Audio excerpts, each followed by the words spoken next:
They did it. They finally did it. They beat a Western Conference opponent tonight, did your Dallas Mavericks, taking out the Blazers in overtime. We'll discuss it next on the DLLS Mavs postgame show.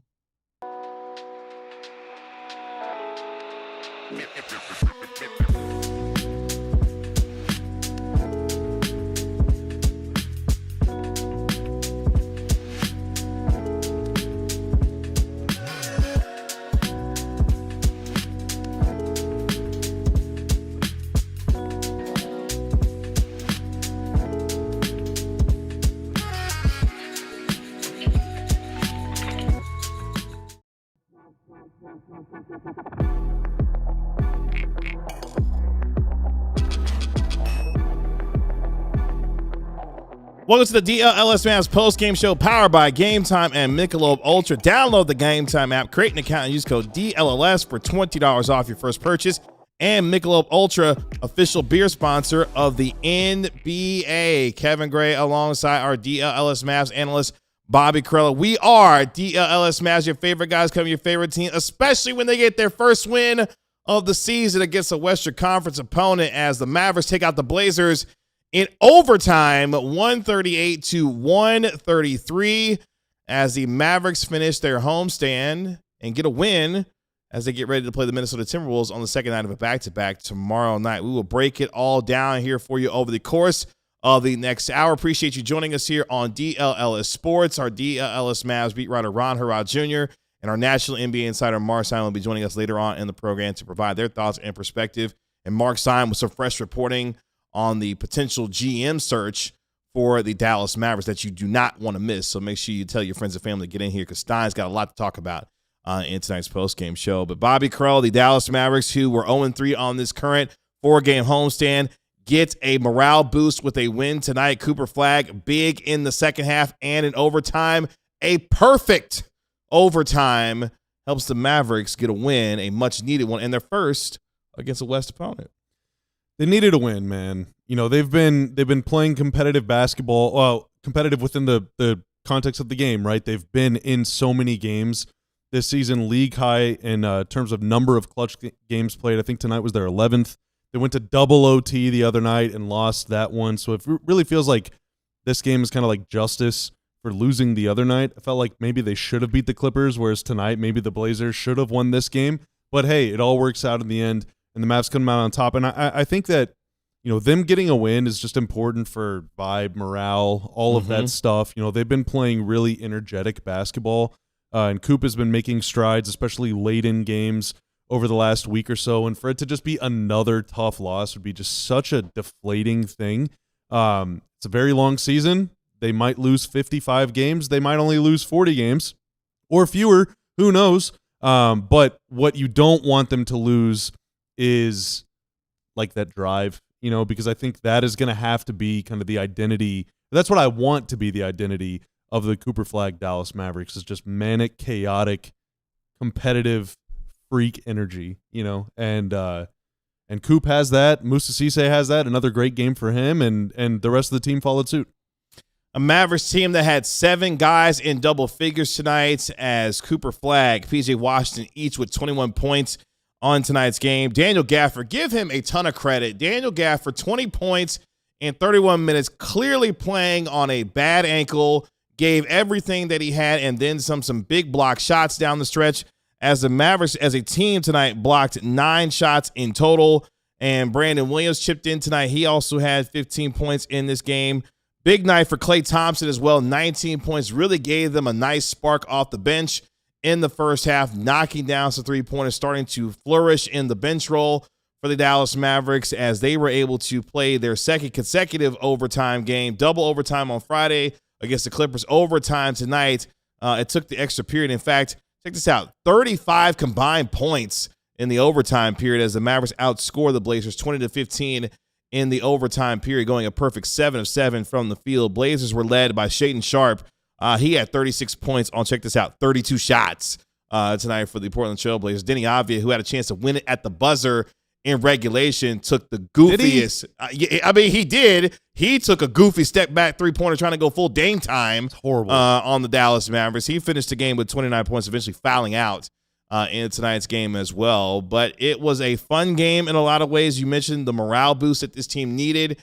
And more importantly, you were able to continue to see the growth from Cooper Flagg down the stretch in the game. In fact, in the first half, only took 3 shots, had 2 points, 19 points in overtime and in the second half in overtime combined, and really in the end, especially in the fourth quarter, Cooper Flagg, Jason Kidd, putting the ball in Cooper Flagg's hands and letting him go get it and make plays down the stretch. And Cooper was up to the task once again tonight. And the ball should be in his hands. And I was really actually proud of Derek Harper on the Mavs broadcast saying they need to give Cooper the ball more. Like after the game, he said, or maybe in the final 5 seconds, whatever. The result was not in question anymore. And he was like, Coop needs to have the ball all the time. You know, maybe not all the time like a point guard, but he needs to be at least a focal point of the offense all of the time whenever he's on the floor. He doesn't have to be the number one guy. It doesn't have to be I'm the sun and all of you revolve around me kind of offense. I don't think that suits his game, even if you think that he's good enough to do that, which I don't think he is right now. And even he doesn't think he is right now. I mean, he even said I'm not a point guard, but what he is a guy that can punish smaller guys and can drive at bigger guys. And he made Denny Avdia look small. There was a Jeremy Grant as well. Yeah, there was a basket he scored late in the fourth over Avdia where Avdia looked like he was 6'5" defending Coop, and they're the same height. Like he is really, really athletic. He's strong. He's powerful. He's fearless. And in a situation where you can space the floor and he doesn't have to break down the whole defense or read something and see what's going on and make a tough decision or make a really hard pass, like if he can just play one-on-one basketball, he can score. There are not many players that can stop him from getting to his spots, you know, and he even looks kind of clumsy doing it. I'm just thinking like 4 or 5 years from now, once his footwork is even better and once his rhythm is even better and his timing and his anticipation and handle a little his sharper technique and all that stuff, like it's going to be so much better.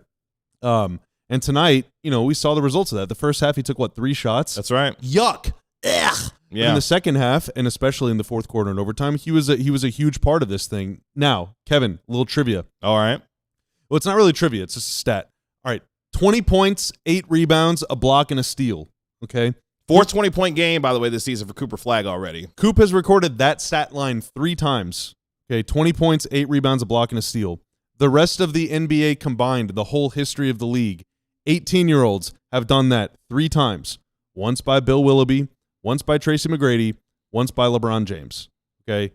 Like, Coop is pretty good, and he's pretty good at doing a lot of stuff. He's a defensive menace. He's a terrifying player in the open floor already. And one-on-one, you can't keep him out of the lane. He is really, really, really freaking good. I think for me, you're watching an 18-year-old start to realize the power that he has. He's playing and using his size and strength against smaller defenders, and sometimes, you know, defenders of the same size. The play that he had in the open floor tonight where he takes the ball coast to coast, goes behind the back, is able to do a little spin, gets to the rim, finishes with the left hand. Cooper Flagg is starting to learn how to control his powers, when to use them, how effective he can be in situational basketball as well. And really was able, and you saw it in the third quarter. You mentioned the fact that he only took 3 shots in the first half, had those 2 points. The Mavericks made it a point in that third quarter to get him going early. He scored 10 of the first 18 points in that third quarter and came out much more aggressive. And I think part of what was discussed, I think at halftime, hey, get 32 the ball, let him go to work a little bit and start to get himself into a rhythm. And that carried throughout the course of the second half. Some other numbers from tonight's game: Mavericks shoot 51% from the field tonight, 44% from downtown. That has to be their best game from the three-point line this season, going 44% from downtown. We'll have to look that up, but I think they were 9-21 on opening night.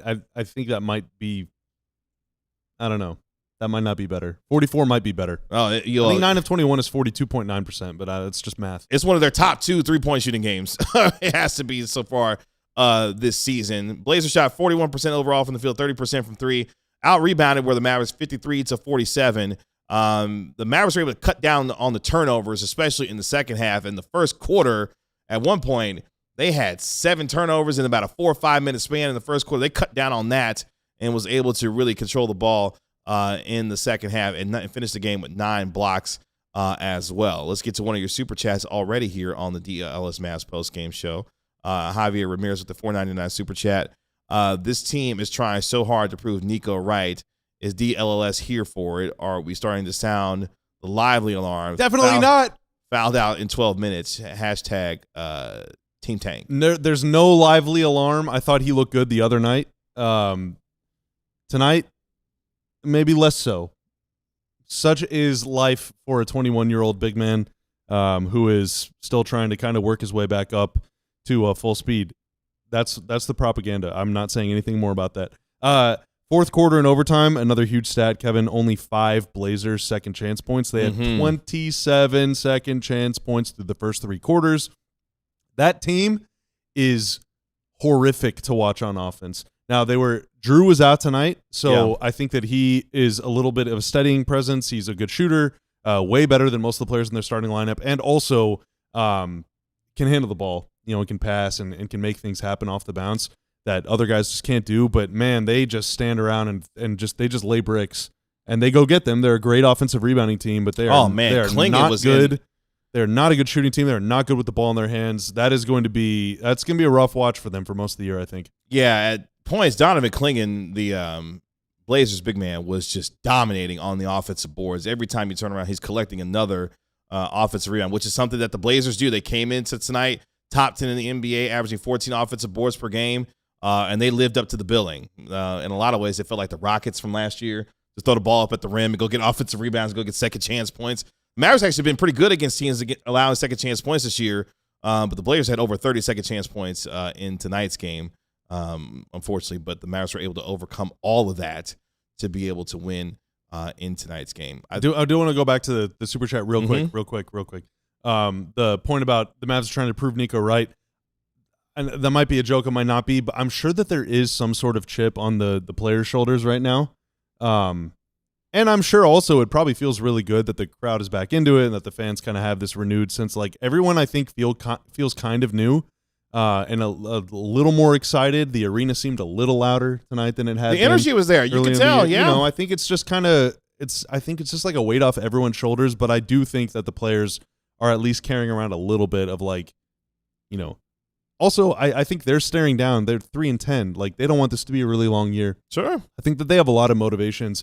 Which is why, a win every now and then I think is really good, even if they end up missing the playoffs or whatever. Like you can't go 3-79. You have to mix in some wins. Otherwise, people start developing bad habits and nihilism sets in, and that's no fun. Yeah, and to the point, there's been a lot of chatter before we take our first. There's been a lot of chatter about, some of the comments that were made by players, in the wake of Nico Harrison being fired, from P.J. Washington or Daniel Gafford, and saying how much they how they were great, how he was great for the two of them. You think about Washington, for example, who had a big night tonight, especially knocking down threes. I mean, Nico Harrison pulled him out of the doldrums of Charlotte, where it was all bad in Charlotte Hornets land. P.J. Washington comes here, becomes a folk hero in a lot of ways, gets a contract, and has really turned himself into a really good player here in Dallas. That doesn't happen unless Nico Harrison trades for him. So I think for folks who have been upset about how all this has played out over the last 9-10 months, there were some things from individual players' perspective that they were happy that they had a chance to come here, and it was because he traded from them. Obviously, the one move that he made is what it is, but for a lot of these players, some of whom have benefited greatly from their being, acquired here in Dallas, I can understand, the comments that were made in some respects when it comes to that. But at the same time, the energy was at the American Airlines Center. You could feel it through the television. You got Derek Harper cussing on TV. Like the energy is back in a lot of ways at the AAC. And the Mavericks, as Cooper said earlier this week, we needed to give the fans something to cheer about. They gave them something to cheer about tonight, and Cooper Flagg was a big part of that, especially in the second half. So good on the Mavericks for being able to salvage a win on this homestand, but more importantly, get themselves a clutch win as well, because they had been poor in the clutch. So far, 2-8 through the first 10 clutch games of the year. But they're able to get one tonight. Let's take our first break here on the DLLS Mavs post-game show. When we come back, what was the turning point in this game? A perfect overtime for your Dallas Mavericks to get their first win against a Western Conference opponent. All that and more coming up next. But first, this episode is brought to you by Prize Picks. You and I make decisions every day, but on Prize Picks, being right can get you paid, so you don't want to miss any of the excitement this season, especially in the NBA on PrizePicks, where it's good to be right. Like Bobby, almost was in the money tonight. Almost in the money. Tumani Kamara, you had 7 chances. God. Well, if he had used the flex play, he might have been able to win tonight. I would have. PrizePicks is definitely simple to play. Just pick more or less on 2 to 6 player stat projections. If you get your picks right, you could cash in. Bobby could have definitely used this one because they invented the flex play, which means you could still cash out even if your lineup, like Bobby's tonight, wasn't perfect. You could double your money even if one of your picks doesn't hit. So make sure with PrizePicks you download the app today and use code DLLS to get $50 in lineups after you play your first $5 lineup. That's code DLLS for $50 in lineups after you play your first $5 lineup. With PrizePicks, it's good to be right. Kevin, it's a special moment for us. It is. Here on the DLLS Mavs podcast because I can finally read this ad without being taunted. The sweet taste of victory, baby! Michelob Ultra is no longer making fun of me specifically by making me say the delicious taste of victory. Deserves something equally superior. You can cheer on your team with Michelob Ultra at 2.6 carbs and 95 calories. It's a superior smooth taste worth playing for. And that's why it's the official beer sponsor of the NBA and of the DLLS Mavs podcast. I've had to sip on a lot of these during losses, after losses, before losses. There haven't been many wins this season, but after every single one, man, this tastes even better. Again, it's super smooth, it's super light, 2.6 carbs, 95 calories. And again, that is why Michelob Ultra has a superior taste worth playing for and is the official beer sponsor of the NBA.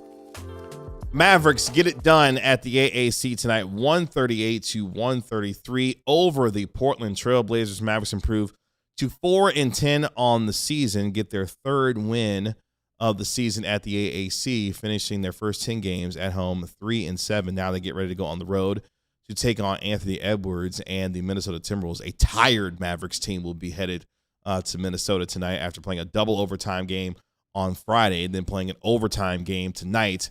Those legs will need to get rested, hopefully, for a guy like Daniel Gafford, for example, who clearly has been laboring throughout the last several games. Played 31 big minutes tonight, is dealing with that right ankle sprain. We'll see what his availability looks like going into tomorrow. T.O. with the $1.99 super chat. Can we get a Cissé contract? Talking about Moussa Cissé. Moussa Cissé has earned a job. Now, there is very serious legal jargon that is preventing the Mavs from giving him a contract.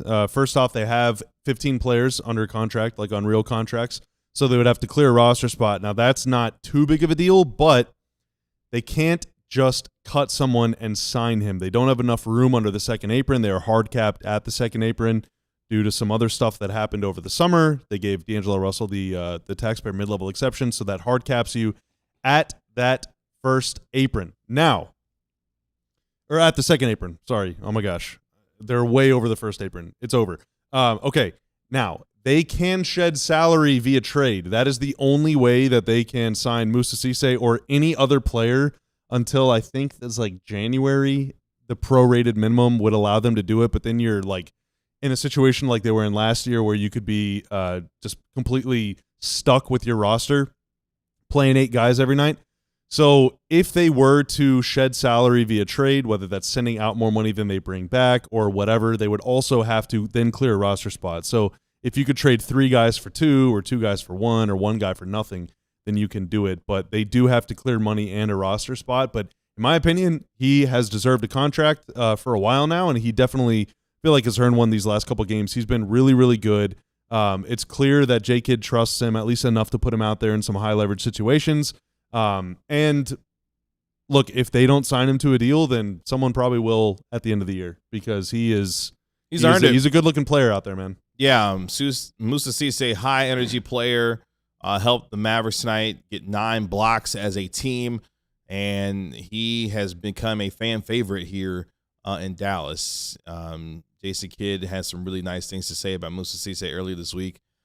Someone who had nothing but has earned everything in the NBA and continues to play well in the opportunities that he has. He may get some more opportunities, especially tomorrow night, given the big man situation that the Mavericks are dealing with. You don't want to miss our guy Marc Stein is going to be on a little bit later on in the show. A lot of reporting that he did today with respect to Anthony Davis, also the Mavericks, and who could potentially be the next general manager here as well. So I encourage you, tell your friends, family, get in here because Stein's going to have a lot to say a little bit later on in our show. But let's get to our turning point of tonight's game. Let's fast forward to the second half, and especially in the overtime. Denny Avdia had a chance to win this game for the Blazers in regulation. Took the goofiest three-pointer that you'll ever see. Came up with nothing but air at the end of regulation. I got very lucky with that. That was horrible. It was fine defense to not bite on any of that stuff, but for sure, he showed no desire to do anything. I don't know if he was tired or if he just thought that he's him, but my goodness gracious, that's one of the worst shots I've ever seen in my life. Yeah, and he actually took a couple bad three-pointers down the stretch for Portland. But to the benefit of the Mavericks, they get the game in the overtime. And from there, again, 35 points combined between the two teams in the 5-minute period. But the Mavericks were the ones to execute literally perfectly from the field down the stretch. They go a perfect 7 of 7 from the field. Cooper Flagg continuing to make big plays in the overtime period as well, not only with his scoring, but hit P.J. Washington in transition for a touchdown pass for a dunk as well. That gave the Mavericks what was a 132-129 lead, a lead they would not look back from after Daniel Gafford had given them a lead with a couple of free throws that he made prior to that, and that came at 1:27 left. But Cooper Flagg in the second half in overtime, 8 of 13, 19 points, and really was able to play with poise, to play with presence, and most importantly for the Mavericks, for one of the few times this year, Bobby, able to execute down the stretch. Not to say that they got to go perfect like they did tonight, but they cleaned up the turnovers, gave themselves opportunities, made stops when they needed to, and made the shots, and were led by the 18-year-old to do it. P.J. Washington had a big fourth quarter as well, knocking down some timely threes to keep him in this game as well. So give him credit for some of the shots that he was hitting from downtown. But the story is the 18-year-old doing it down the stretch. Yeah, in overtime, Portland came out. Donovan Clingan was on the bench. Now, he or Robert Williams, I think they even played some minutes with both of them on the floor, if memory serves. They're pretty ferocious rim protectors. Dallas in regulation was 24 of 47 in the lane, so a little over 50%. That's okay. It's not great, but it's not bad. In overtime, though, 7 of 7 from the floor, and where did every single one of those shots come from? The lane. Yeah. Most of them layups or dunks. And some of them were runouts where having a center on the floor or off the floor wouldn't have mattered, but I'm just really surprised that they didn't have Clingan out there. Jeremy Grant had a good game, but he was starting. Kamara was starting. Shaedon Sharpe was starting. They had Chris Murray out there for all of overtime, and he made some shots in the second half, but I just don't get why. I don't know why he was in the game. I don't know why he was in the game. The Mavs were just able to get to the rim and score at will. And credit to them and credit to the players for recognizing that and saying, oh, yeah, the big tall guy that's been a menace down here all game, he's over there. That's right. He's on the bench. I'm just going to go to the rim until they stop me. And, the Blazers just, I don't know if they ran out of gas or if the Mavs really are just that aggressive and that, dangerous going toward the basket. But again, some of those baskets were in transition. They had a run out. They had some other stuff. But, yeah, I mean, it's just they just said, I'm going to take the easiest possible shot in basketball because none of these guys have any interest in trying to stop me.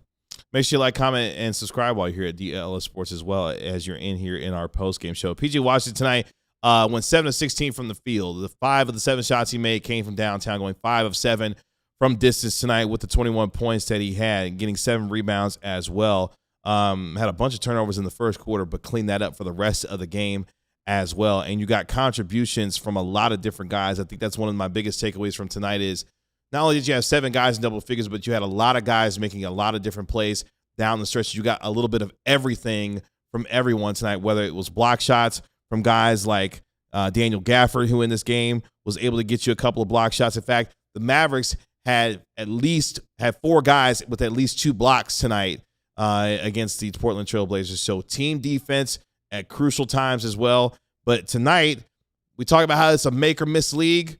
The Mavericks made shots tonight, going 44% from 3, shot over 50% from the field, going 50.5% from the field overall. You wish they had been a little bit better from the free throw line, going 27 of 40 from the free throw line, missing 13 free throws in tonight's game. That also helped keep Portland in it throughout the course of this game as well.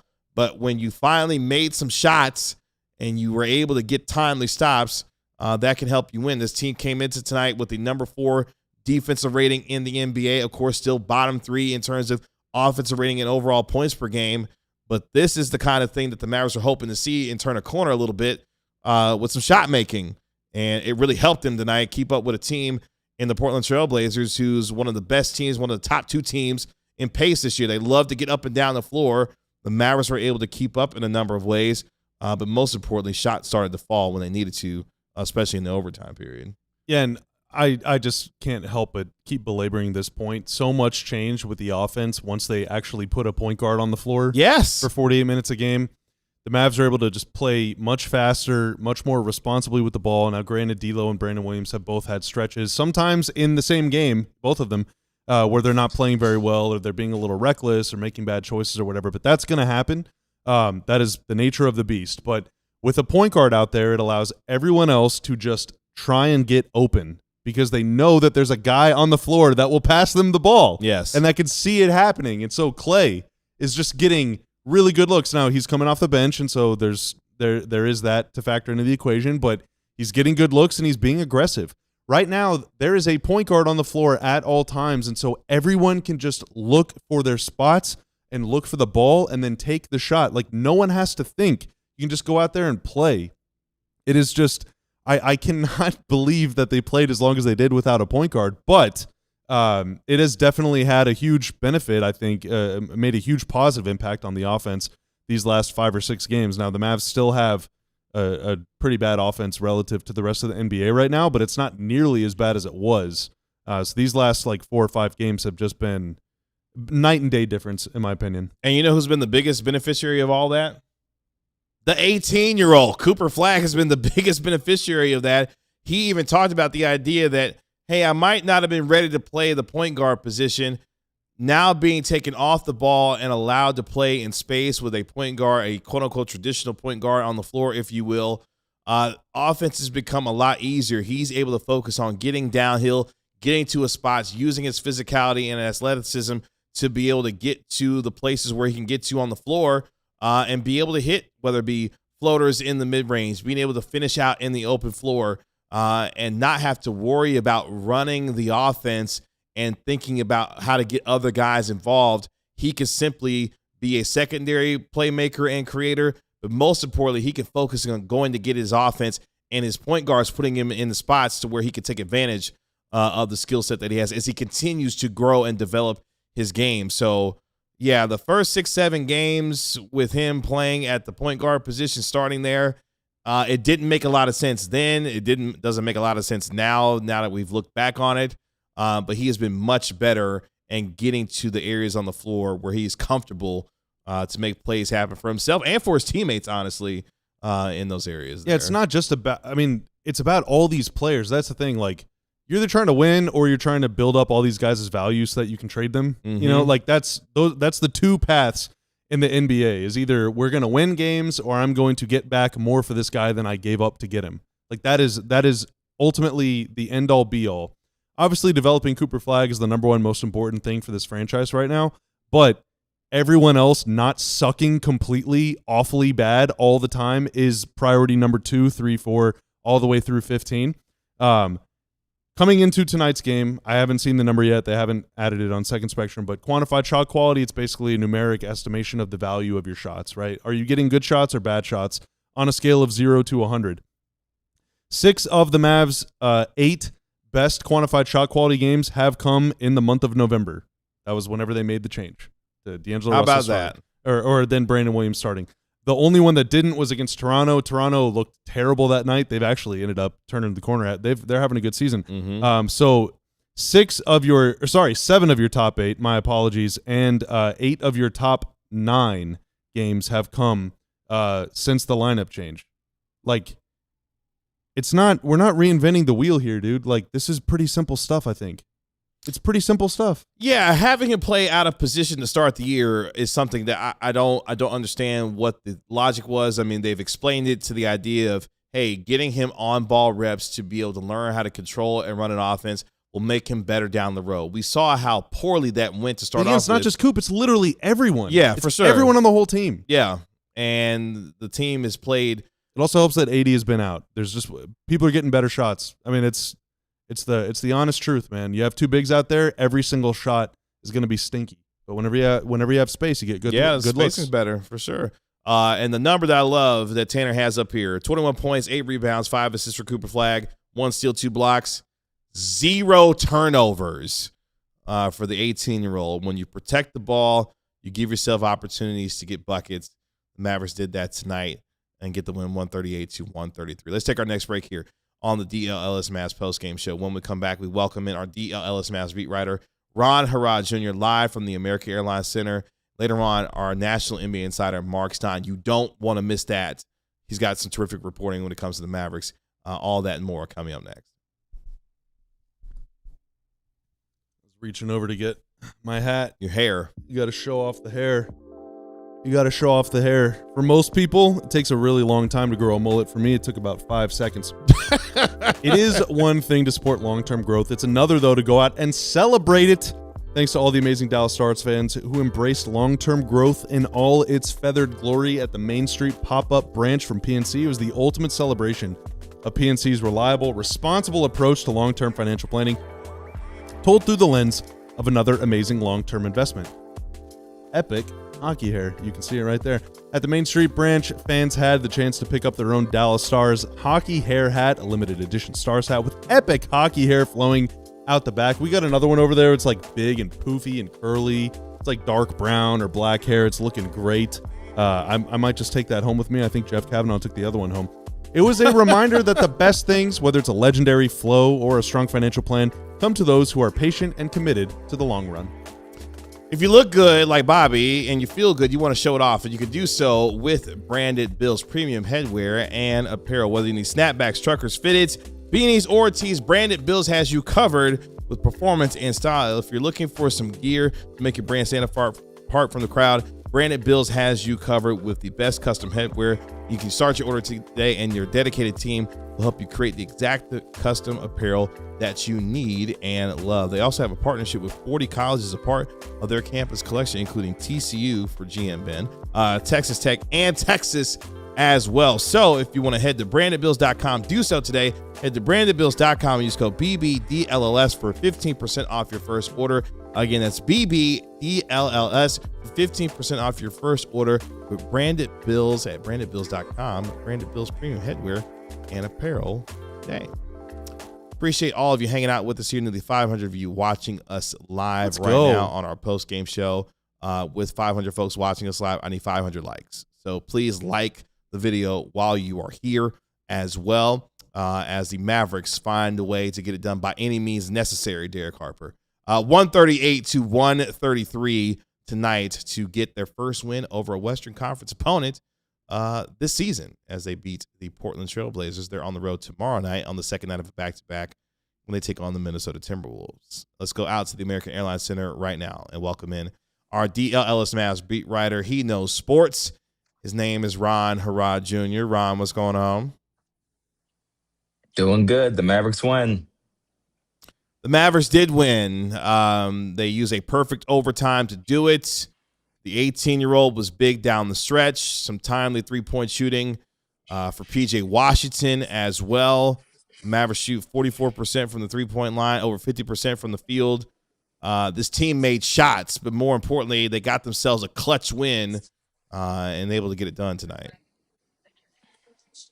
Yeah, I mean, I think let's start with the Daniel Gafford quote, which he told reporters in the locker room. So he was seen kind of like limping off the court, which he, to be fair, he's like the last 3 games off the court and he's played all the games. But he said to reporters, I'm on 1 foot, not the best, but I'm an Arkansas boy. We just going to put this in the mud and come back the next day. So if anyone's, thinking, hey, maybe Daniel Gafford isn't maybe playing to the level maybe he played last year, even though he did have 20 points tonight. He literally, as he said, is playing on 1 foot and has limped off the court in 3 straight games. And you can't tell me that his teammates seeing him gut through that hasn't energized them. Yeah, I mean, Daniel Gafford, another guy that's turned himself into a fan favorite around here, plays through injury, plays with toughness. and has continued to do so through the early portion of the year as he's been dealing with this right ankle sprain that he suffered on the very first day of training camp. So for him, that has to be galvanizing for his teammates to watch him gut it out. Had some key defensive plays, toward the end had a big block shot.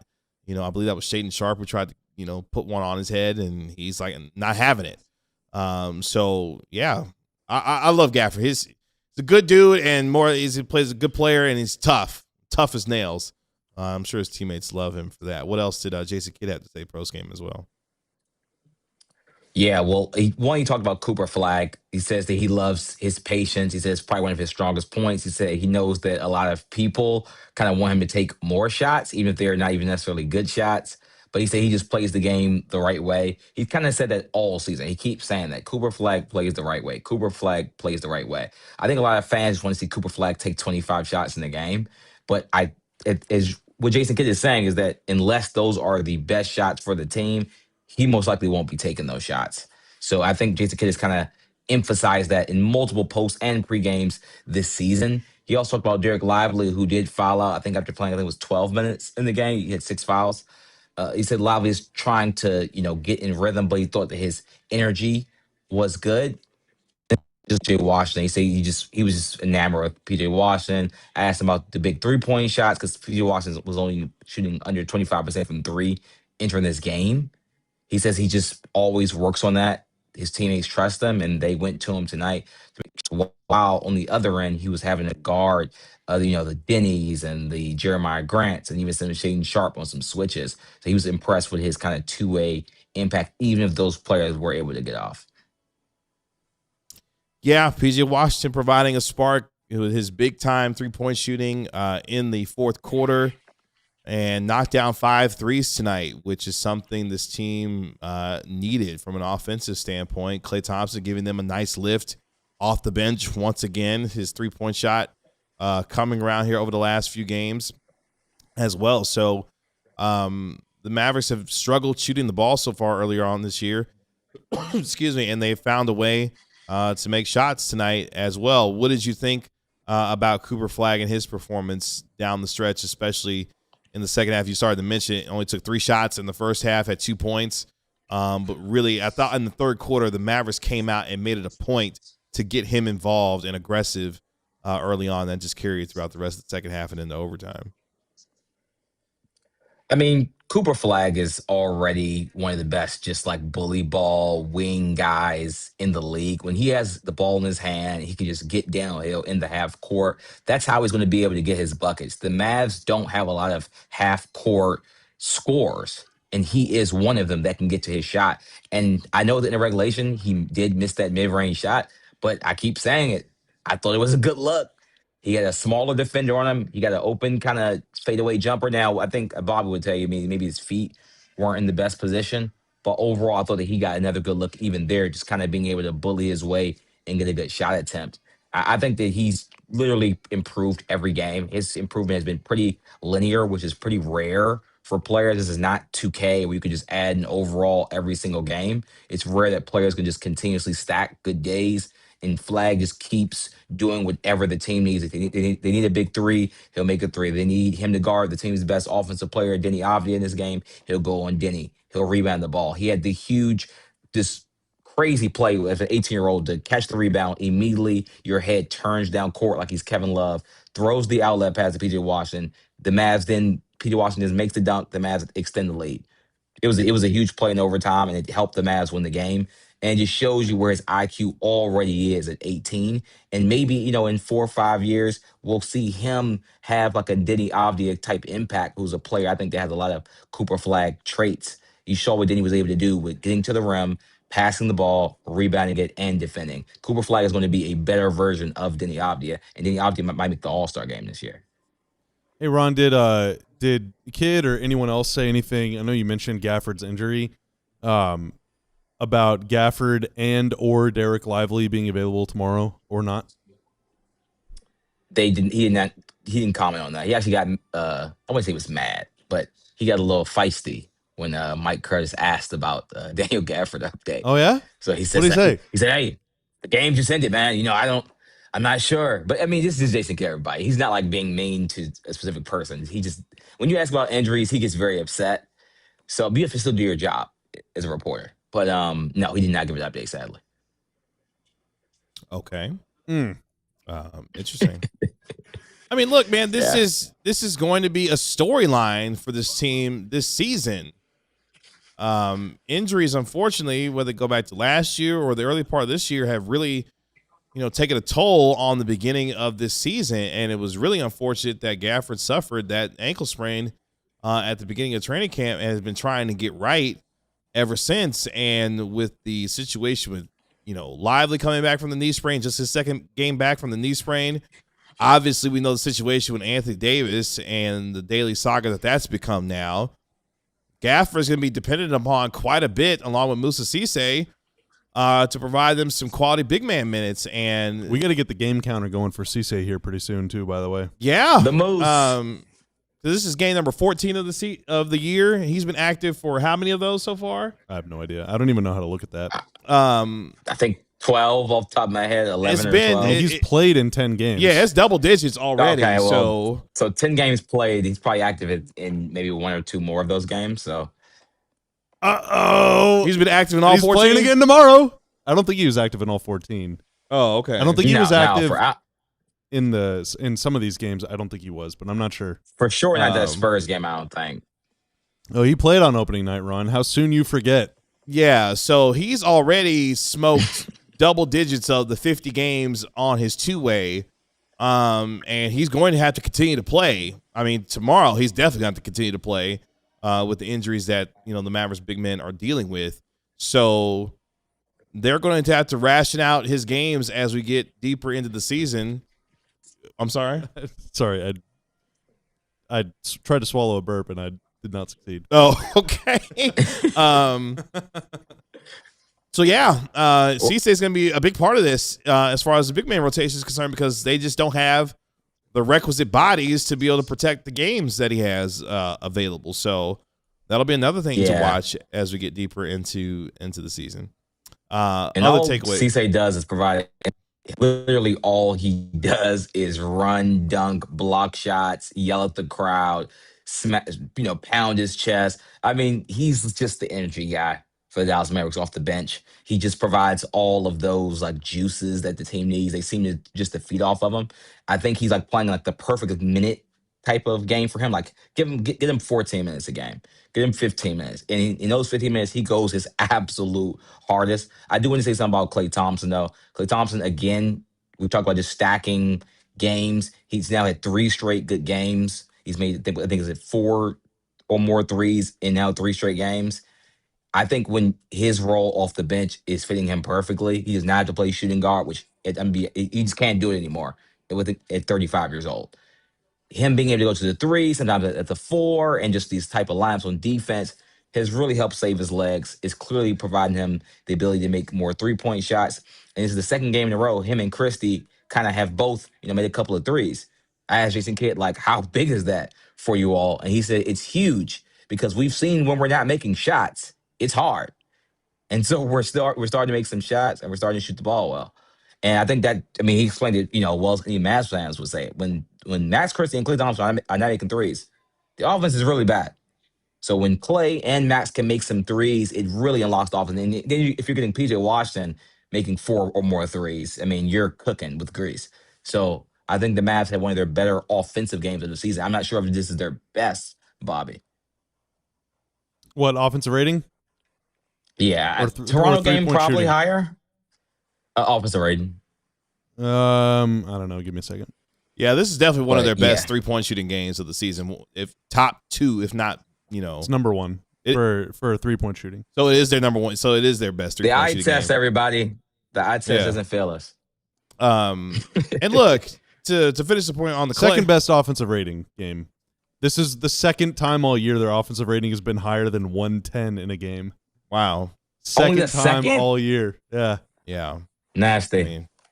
To finish the point on Klay, this is who Klay is at this stage in his career, with all due respect. He's a 17 and 20 minute a game player who can give you 4 and 5 minute bursts. And as you mentioned, his legs getting saved, and he has got more lift on the jump shots, and that's fine. I'm glad that Klay has embraced the idea of coming off the bench and doing what is needed for the team, given what he has available at this stage in his career, and it's been really good to see him play well in that role. So this is the Klay Thompson that I think could be most effective for this team at where he is at this point in his illustrious career, which is fine.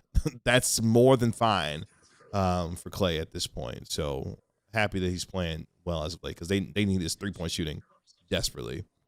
Ron, we appreciate the time, man. We're going to let you go because we all got to play on the second night of a back-to-back tomorrow. No rest for the weary as the Mavericks get ready to play Anthony Edwards and the Minnesota Timberwolves tomorrow night in Minnesota. We'll talk to you tomorrow night. See you tomorrow night, everybody.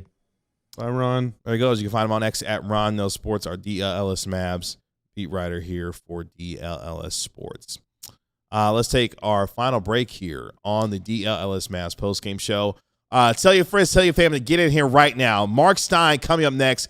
Did some amazing reporting today, not only on Anthony Davis, but who could be potentially the next GM of your Dallas Mavericks. It's a name you've heard of. Marc Stein coming up next.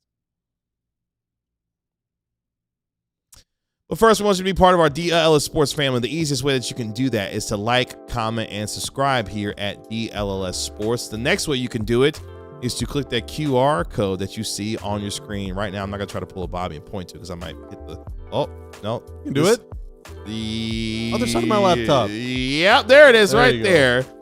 Click that QR code that you see on your screen right now to become a diehard member. Or go to alldlls.com. You can also become a diehard member as well. When you do, you get a free t-shirt upon sign up. You get 20% off our events, access to all of our premium content, including from our guy Ron Harrod Jr. covering your Dallas Mavericks, Sam Nestler and Sean Shapiro covering those streaking Dallas Stars, Clarence E. Hill Jr. and Ali Jawad covering your Dallas Cowboys. They get ready to play Monday Night Football against the Las Vegas Raiders tomorrow night. Watch along as well. Don't forget that. And also, Jeff Wilson covering your Texas Rangers. What moves will the Rangers make this offseason? Hot stove season right around the corner. Plus, we've got terrific merchandise as well in our member-only Discord where we talk about anything and everything, where it's movies, pro wrestling, chess for our guy Bobby Crow as well. We talk about it all. It's the FIDE World Cup right now, KG. The who and the what? We're down to the quarterfinals. The what tournament? 8 players remain, 3 spots in the candidates tournament on the line. This is a chess tournament, I'm assuming? We have an American in the quarterfinals, Sam Shankland. Is this gentleman very good? We might have 3 Americans in the candidates. It's incredible. That sounds amazing. You could talk about it with Bobby in the Discord if you would like to when it comes to this particular amazing chess tournament, it sounds like. And also, you can go to store.allcitynetwork.com as well. Check out our fabulous collection of merchandise as we have as well, including our face-off collection, our Paige Becker's Rookie of the Year celebration shirt as well. Again, alldlls.com to become a diehard member today. Tell your friends, tell your family to get in here right now. Our national NBA insider, Marc Stein, about to join us here. You can always dial up the Stein line at the Stein line. Make sure you like. Yep, we are there so back. Yep, we are so back. I feel like he understands now that every time we come on that he just does the bit, because I think your camera was good, but you just want to make sure that you're all the way back by doing that. Oh, he leaned back. Yeah, lean back. Yeah, fix the jacket because he know what time it is. A little pocket square Cooper thing. Flagg just walked by, looked at us doing this podcast, and just kept going. He's not joining us. He is going live. He is going live to the podium, though. Go get him. Take your phone. Grab your phone right now. Go and walk go up to track him. Cooper. Stay live and go get Cooper He's right going. now. on the He's show. going. I think he's going to the podium. So I think we're just going to have to hear how it turns out later. That is just the worst news ever. Wow. Okay. I'm sure he'll have some positive things to say after. He was very good. He was very, very good tonight.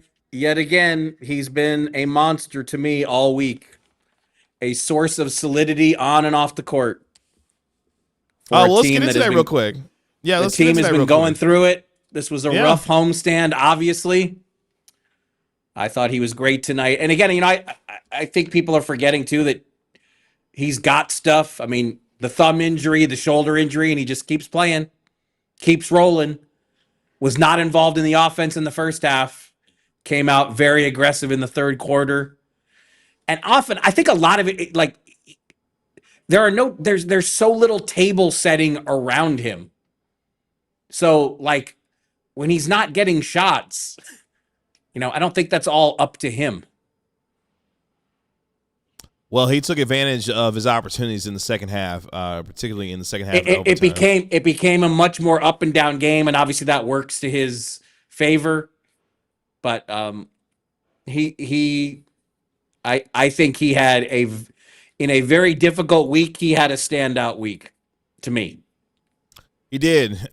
Fourth 20-point game of the season for the rookie. Number 1 overall pick out of Duke. And for the Mavericks, they salvaged this homestand with a win, going to 1-3 on this homestand. They'll play on the second night of a back-to-back tomorrow against Minnesota. This team is banged up quite a bit. Let's start and work backwards. Pre-game, we found out that Anthony Davis is going to be reevaluated in 7 to 10 days with regard to his left calf strain. Let's start there. What more can you tell us about what this will begin to look like over the next week to 10 days? Well, look, I think we've seen this, that ever since Patrick Dumont got involved in this, and again, this is the first time I can remember, we're nearing 2 years of the Patrick Dumont era as the operating owner of this team. It was right after Thanksgiving in 2023. This is the first time he's really put himself into a game day kind of decision situation. And it started with the weekend at Memphis, at Washington. He was the one who stepped in and said, we need to keep holding AD out. He needs more time. So basically the way it's going to work from here is when the Mavs medical staff recommends that AD's ready to play, that will be relayed to Patrick Dumont, and he will be the one who says, yes, green light is given. That's not what we always see in the NBA. Most star players have their own team, their own medical team that weighs in with a recommendation. But basically, Patrick Dumont has, behind the scenes, let it be known that the Mavs medical team will be the one that makes the call here. And then when he hears, look, because there's no scenario where there is zero risk for any NBA player. There's no such thing as when there is absolutely no risk, but they decided he needs more time off to mitigate the risk, because obviously the whole league is watching this.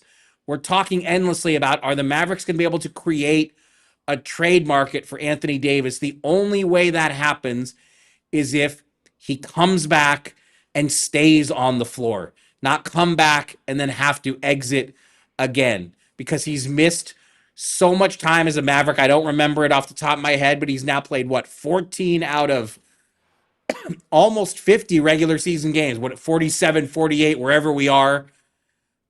Anthony Davis needs a sustained run of production on the floor if the Mavs are going to get anything close to the kind of trade offers they would hope for someone who was a cornerstone player when this season started. So, with that situation being said, we will await the next week to 10 days to see where he is, and the Mavericks will reevaluate his status going forward. Also, this team in the midst of looking for its next general manager.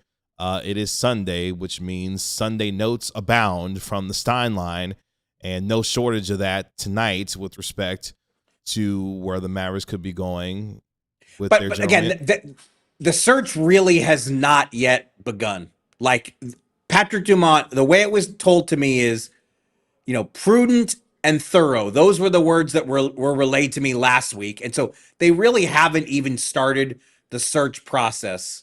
So the way they're approaching this, they've got Matt Riccardi and Michael Finley as the co-interim GMs. The way this is structured now, they are running the front office, but reporting to Patrick Dumont. Yes, Mark Cuban has a level of input. Obviously, Coach Jason Kidd has a level of input, but the way they're doing it for the short term is by committee, reporting to Dumont, and then the search, I think we're still waiting to learn more about. Will a search firm be brought in to run it? What is the profile of the kind of candidate they're looking for? But like that, they haven't even gotten really to that point.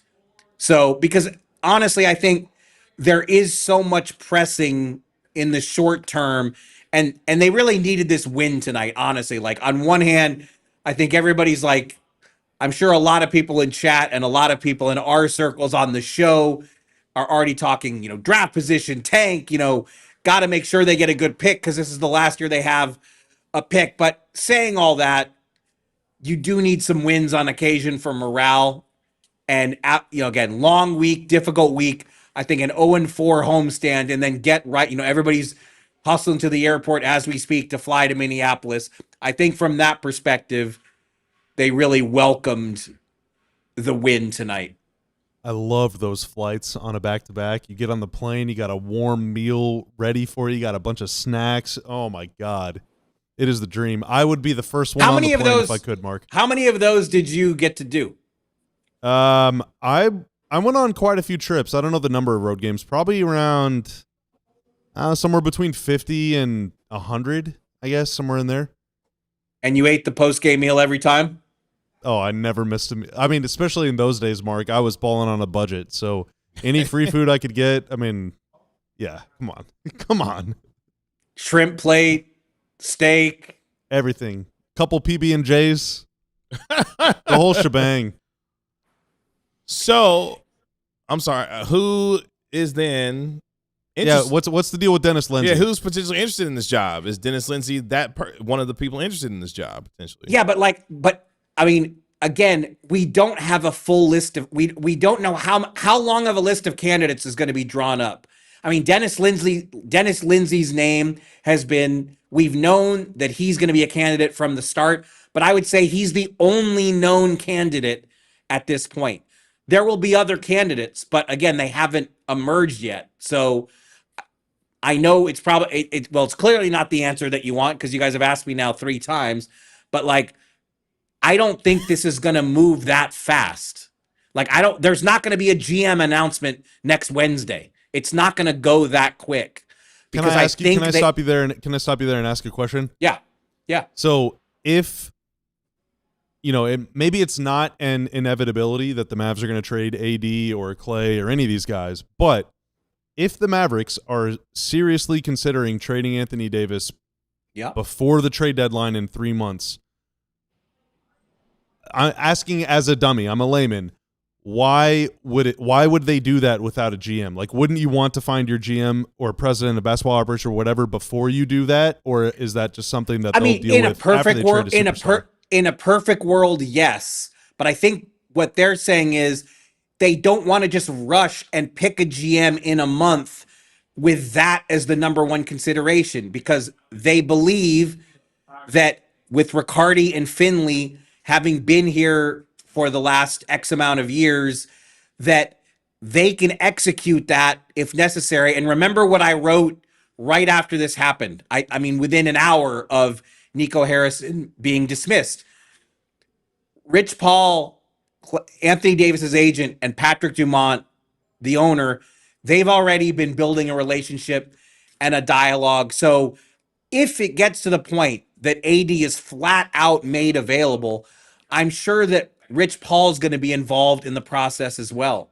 So I feel like my read is that they would believe that they can do it with the front office squad they have right now. In a perfect world, I don't disagree with you. In a perfect world, they do find their ideal candidate 2 weeks, 3 weeks, a month, whatever it is, to get them in place before trade season starts in earnest. But are they going to rush to do that? I don't think so. If they feel like it's going to take longer, I think they're going to take longer. Let's thank our television audience for joining us here on the DLLS Mavs post-game show, and make sure that you visit alldlls.com to become a diehard member. The conversation will continue online over at alldlls.com as we are in overtime here on our post-game show. Our National NBA insider Marc Stein joining us here on our show. The Mavericks get a 138-133 win in overtime over the Portland Trail Blazers. Mavericks used 7 guys in double figures, led by Flagg and PJ Washington, each with 21 points to get the win as the Mavericks salvage a win on their 4-game homestand. They travel to Minnesota tonight to take on Anthony Edwards and the Minnesota Timberwolves. I mean, for me, and Mar, you can obviously weigh in on this, obviously.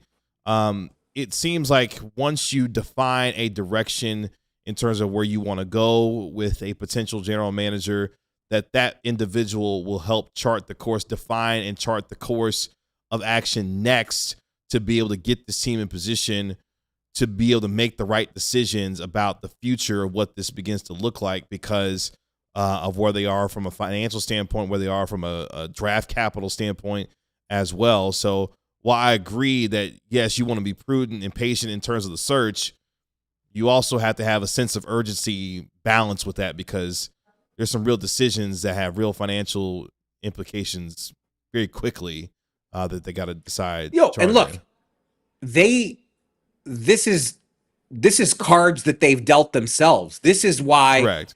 You don't let this go into the season and then now you make the change. And I mean, they've made it infinitely tougher on themselves. But I think what they're saying is, and like now that they're in this position, like this is not a good position to be in, to have to conduct a GM search before you hit game 15 on the schedule. But now that they're here, I also don't think it's a great idea to we have to hire someone in 3 weeks to get us through this trade deadline. I don't think that's the right approach either. Like, they're going to start talking to people and they're going to get input from the candidacy, whoever the candidates end up being, how many, whether it's 5, 8, 10, 3, whatever the number is. When they talk to all those candidates, presumably they're going to get the vision that those candidates see for the best way forward. So they're going to get some of that intel anyway. But I mean, the Anthony Davis piece, this isn't a real mystery here. Even if the Mavs say we absolutely do not want to trade him, so many teams around the league anticipate it, and that dialogue is going to happen anyway, because I think there will be curiosity. Where is his trade value level? And of course, because he hasn't played, if there are teams out there that are interested in him, they would probably be trying to steal him at a very favorable price because of all the time away. The consistent thing that I hear is there aren't going to be good offers unless he can get on the floor and stay on the floor. But just the general dialogue about is he going to be made available, like, I think that's going to happen as time moves, no matter who is in charge. Can I ask you a rules question? Yes. So Dennis Lindsay, who you mentioned in the Steinline newsletter, Substack, you should subscribe. It's a great deal. He currently works for another team. And I'm sure there are a lot of other talented, whether they're up and coming or even established executives around the league that may or may not have an interest in charting the course of the Dallas Mavericks over the next 5 to 10 years and beyond. During the season, though, are you even allowed to hire people from other teams, or would that have to wait until the offseason? I mean, look, theoretically, any team can deny permission, but the general rule of thumb is if we're talking a promotion, you don't deny permission to speak to candidate X. Even mid-season. Just using the Dennis Lindsay, I mean, look, it has happened and theoretically it can happen, but this is a GM job. So Dennis Lindsay, let's just use him for an example. He's the number 2 in Detroit. If he has the chance to be the GM in Dallas, yes, the Pistons can deny permission, but that would be surprising if you're denying permission for what would be a promotion. Now, to use another topical thing, I reported this in July. James Borrego was the associate head coach in New Orleans. The Knicks interviewed James Borrego for the head coaching vacancy, and then that vacancy was filled by Mike Brown. The Knicks wanted to go after Borrego to be the top assistant on Mike Brown's staff. To that, the Pelicans said no, because the Pelicans said he's already our associate head coach. That's a lateral move. We're under no obligation to let him go on a lateral move. And obviously, the Pelicans knew there was a chance they might have to make a coaching change. They wanted to keep Borrego. in case they had to install him as the interim coach. And that's exactly what's happened. But look, every organization does it differently. Now, if we were in May, close to the draft, and you're trying to hire executives, now it's really close to draft time. There might be more reluctance on the permission thing, because if just pick a hypothetical team, whatever, team-wise, number 2 executive, if the Mavs were not pursuing him and it's a month before the draft, obviously that's a little bit more sensitive because you're closer to the draft. Everybody's talking draft board stuff. But it would surprise me for teams to deny permission as long as the Mavs aren't going for the number 1 person. Now, let's just use this one for fun because it would never happen. Let's say the Mavs called the Knicks and say, we want to speak to Leon Rose for our GM vacancy. Obviously, I think the Knicks would say no, because now you're going after their top executive in the middle of the season. I mean, they might say no at any time, but I'm trying to think of something extreme here. But well, what about Sam Presti? I would say that Sam Presti is pretty happy in Oklahoma City. Mark, I have to ask the question. I had to ask the question. With all of the picks on Earth, including the Clippers 2026 first, that will complete the SGA trade. Please. I don't know how many millions you would have to stack on the table to even get Sam Presti to show interest. And yeah, I wouldn't pull your car up to the curb at DFW waiting for that one. And being the host that I have to be, I want to make sure that we have clarity on respect to the whole Dennis Lindsey situation, or the name Dennis Lindsey with respect to this job. Your league sources tell you that he would be interested in this job. Is that correct? That's the vibe that I'm definitely getting at this point. But again, I think the way I said it in the story, he is the only known candidate. That does not mean he's the number 1 target. That does not mean he's the leading candidate. He is the only candidate we know of.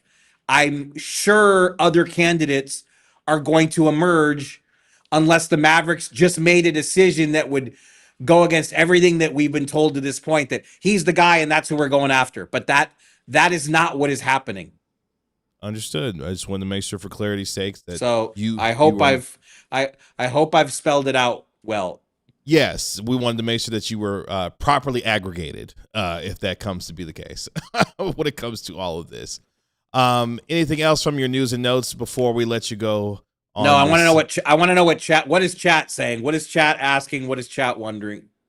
I think people are pretty divided on what to do with AD. Yeah, should they trade him? Should they? They're divided. Hang on to him. Yeah, that actually surprises me. Well, coming off a win, I mean, everyone feels a little better. The team has looked much better, I would say. Are there more than 500? Are there more than 500 people watching us right now? There is/R. Yeah. Yes. Nice.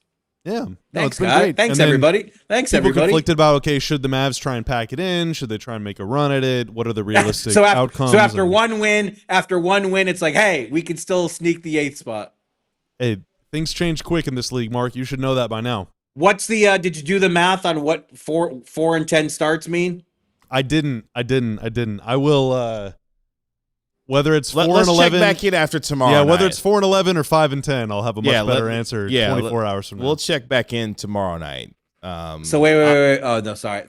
Now, when was the last time a team played 3 straight overtime games? Should we try and speak that one to him? No. What about a triple overtime game tomorrow? Let's not. Nice pièce de résistance. No, let's not. I'm really glad that we're all gonna be together in studio tomorrow. Bobby, are we all gonna be together in studio? I'll be here. Yes. The Cowboys are also playing. I will be here for the postgame show. Yes, but during the game, I might be doing a little Cowboy stuff. It's time for pregame. They're on a Monday night again? They're on a Monday night again? That's right. Yeah, it's going to be a loud studio tomorrow, Mark. That's right. So we're obviously we're in the podcast studio. Yeah, you should probably get down here early tomorrow because with that many people in the studio, I think GM Ben's probably going to be getting us some za. He doesn't care. He wants some buffalo wings. That's what he wants because his Buffalo Bills got to win. He's getting you guys what? Pizza. Don't try to decipher what he's talking about. What? It's pizza. Everyone calls it za. That's Clearly well he didn't known. know You that. are the only person that You're I've the ever only heard person I've call it ever that. heard say za. Only. There's No, there's so- 550 of you in here right now. Speak up. No. Defend my honor. Please do not. Everyone engage. calls it za. No one No. calls it that foolishness. You Please call it stop. za. You do No. that. Ron Harrod Jr. will be with us. Oh, he'll be Yes, there. He will. Here. Clarence Hill's going to sneak on our show. No. Probably. No. He will not. Oh, He will not. we got blips in the chat. Okay, I call it whatever. za. It's a known thing to call it za. Hey, Let's go. Marc Stein. No one else. Hide all the other answers. great day for you. Your Buffalo Bills. I'm off the za. Got a Let's hell go. of a Have win. a good night. Your man Josh Allen had 6 touchdowns accounted for today. So shout out to you. If you score 44 at home, you better win. That's a rule. That is a rule. Tell the Cowboys that. How about that? Tell the Cowboys I that. personally wish they would have stopped at 36 for my own reasons, but you know what? It's all good. Good day for you, Stein. I'm glad you had a good day today. Good reporting. Bills got a win. You look fresh. You look dapper. Look forward to seeing you in studio tomorrow so you and Chill can go at it tomorrow Can't night. wait to be in my hat tomorrow in studio. All right, man. We'll see you tomorrow. All right, Bye, guys. Mark. Good night, everybody. Lil Nesso says, I call it za with my friends, imaginary friends. Exactly. Hey, Exactly. me and all my real friends over here are going to enjoy some za tomorrow. Good job. Thank you. Ben hey, shout out to Ben Selheim. It's been a minute since we had a super chat from Ben. Shout out to you, Ben. $4.99. Shout out, Ben. I hope you're doing well. With the $4.99 super chat. Norway qualified for the World Cup and the Mavs win. Let's The go. sports guy cut me some slack tonight. Go Mavs. Go ahead. I wouldn't even try and say that. That could I'm be not. a cuss word. Yeah, I'm not even going to. I do trust you, Shout out Ben, to but Norway. That could be a cuss word. If we pronounce it wrong, we could start an international conflict. Yeah, we're not trying to start international incidents around here. We are not. Shout out Norway, though. Shout out to the Geneva Convention. Whatever. This is Rajon? Ira Jonigan or Yonigan? Oh, that's an I? I believe Whoops. so. Yeah. My bad. I got 40. You still can't see. The $2 super chat. Sometimes it feels like we need a telescope up here. No, for real. It's the TV's that's, yeah. it's like 8 feet away from us. Now so that it's sometimes like it feels zoomed like it's in a about little more, I can see the IRA. Yeah, I got There it we now. go. I got it now. It's like a light year. All right, now Thank we're you, good. Tanner. With the $2 super chat, are you worried about the minutes Flagg's playing? I mean, who else are going to put out there? So he's playing 34. My stat thing refreshed. I think it's 34 minutes a game this year. Now, granted, the last 2 games have both gone in overtime. He played 40 something against the Clippers because it was double OT, And they needed it. so it would be closer. Excluding these games, would be closer to 32 or 33. I think 30 to 32 is a really good range of minutes. And obviously, some nights, if the game calls for it, you're going to play more. Mm-hmm. But he doesn't seem to be like exhausted or playing himself into a compromising position. He better not be. He 18. He better not be. No, I'm just joking. I'm just and kidding. so I'm just now if he's banged up, that's one thing, and his shoulder hasn't really seemed to be an issue the last couple games. So maybe that's kidding. I mean, I don't want to jinx it. Yeah, each time it's Oh, that lid Wow, went what was- flying. That wow. cap. it's gotten hit him, and he'll This table has no cap. no cap. Shut up, Tanner. Is Sorry, that my mic was Ryan? I off. know we're making you work late tonight. My but mic was off, so let me make sure everyone know I booed at Bobby's pun just then. I can't do anything around here. Is that Ryan Vonners with the $5 Okay. super chat? You acted like me Producer Ryan. giving money back to the company. Look at you. With the $5 super chat. Good win and good show, boys. Tune in to the DLLS Stars podcast at 2 p.m. Yeah, do that. Hell yeah. Best Stars pod in the game today with our boys Owen Newkirk, Sam Nessler, Sean Shapiro, and 2-time Stanley Cup champion Craig Ludwig. You should watch the show even though Luds leaves little wrappers all around the studio. Yeah, you going That I to just clean add up them on every the single- wow. Private pressure has not worked. Let's see if he caves to public pressure. Public pressure. It worked for Nico. Maybe it'll work for Luds. Hey, yo. Why? Why? We're just having fun here. We're having fun here. I guess It's 11 o'clock on a Sunday night. See what happens when the Mavericks win a game? We just get all loosey-goosey. Who knows how many more? Yeah, we didn't yell a single time tonight. We didn't have on to. the show, at least. And look. I was yelling at Denny Avdia during the game. You I was were disgusted. highly upset. I was disgusted. Yeah, by it. lots of yelling during the game. He did give a comment after the game. A quote is like, "I need to be better. I don't know what I was thinking there. That was really bad. When he fouled, no, the shot. Oh, the shot. Oh, I just Which one? He took like multiple bad shots. The worst one. Oh. The worst of the 12 bad shots. I need more specifics. Yeah. Yeah, Loves be littering. Shadow. He be littering. He do be. It's time to go. Appreciate our guy Tanner making us look good and sound good as always. Tanner gonna play on the second night of a back-to-back just like us. Oh my God, they play again tomorrow? Come on, man, get with it. Pre-game, 6:30 p.m. We got a busy day here at DLLS Sports. If you don't already know, DLLS Cowboys watch along as the Cowboys take on the Raiders. So they got a watch along that'll be happening at the same time. Mavericks play at 7 p.m. Our pregame show will begin at 6:30 p.m. Full studio, full crew in the studio tomorrow. So you don't want to miss that pregame again at 6:30 p.m. right here on DLLS Sports. That is our DLLS Mavs analyst, Bobby Curl. I'm your host, Kevin Gray. We are DLLS Mavs. Stop it. We will talk to you tomorrow at 6:30 p.m. right here on DLLS Sports. Y'all be good. Enjoy the rest of your Sunday. We'll talk to you later. Peace. We all silly like the mayor.